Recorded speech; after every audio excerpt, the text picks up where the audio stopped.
যেহেতু শুকনো উপরে রান্না করে হাতে মশলাটা এবার কষাই নিলাম।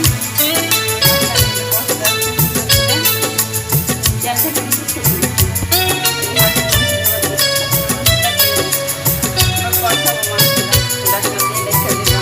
মাংসটা কষানো হয়ে গেছে।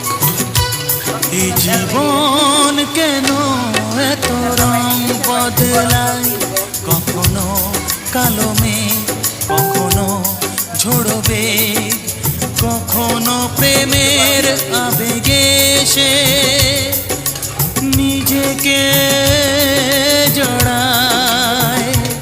এই জীবন কেন এত রং বদলায়, কখনো কালো মেঘ, কখনো ঝোড়বে, কখনো প্রেমের আবেগে সে নিজেকে